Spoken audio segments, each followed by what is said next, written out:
Hello सांग मैंने केमती अच्छा समस्ते इट्स फिटाकाश हियर तो एबे जिम रु आसिले देखो झाड़ामळ होईछि आउ आसला मात्रे मु मोर पोस्ट वर्कआउट मील निए जेटा कि प्रोटीन थाए आउ क्लीन कार्ब्स थाए ठीक अछि जदि व्हे प्रोटीन एफोर्ड करि परछ तो खाओ बिकॉज 3 ରୁ 4 हजार गोटे व्हे प्रोटीन निए समस्ते एफोर्ड करि पारंतिनी आउ सेमतिका जिंस होई जेटा समस्ते खाई परिबे समस्तक पई माने एफोर्डेबल हबो आ भलो ब्रांड रो व्हे प्रोटीन 3 ରୁ 4 हजार टका नबो बट जदि तुमे एफोर्ड करि परछ व्हे प्रोटीन तो वर्कआउट रे आसीबार 10 मिनिट भितरे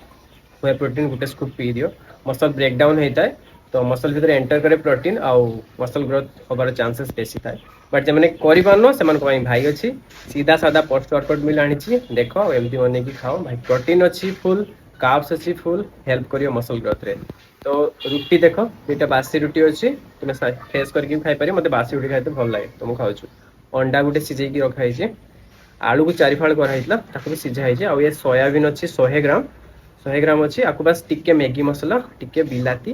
टिके खाली तेल और पानी को देके टिके कसा कसा टाइप रो कर दिया हिचे जहां मते स्वाद लागियो खाइबार सीधा सादा पोस्ट वर्कआउट मिल अछि और प्रोटीन रे भरपूर अछि से माने व्हे प्रोटीन एफोर्ड करि परछो से माने आनी की खाइ पारो से माने करि पारनो से माने एमती का पोस्ट वर्कआउट मिल खाओ डेफिनेटली हेल्प करियो मो सही सब जिंस हुए जेटा समस्त एफोर्ड करि परिबे और समस्त खाइ परिबे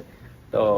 मिडिल क्लास छुआ मु तो मिडिल क्लास भाई भौणी मानक विषय भावे तो जदि भल लागला वीडियोटा टिके शेयर करियो और लाइक करियो और जदि करि पारियोनी तो भाई बहुत सारा भल पाइबा दबो रहउछु देखाबो नेक्स्ट व्लॉग में जय जगन्नाथ एंड टेक केयर।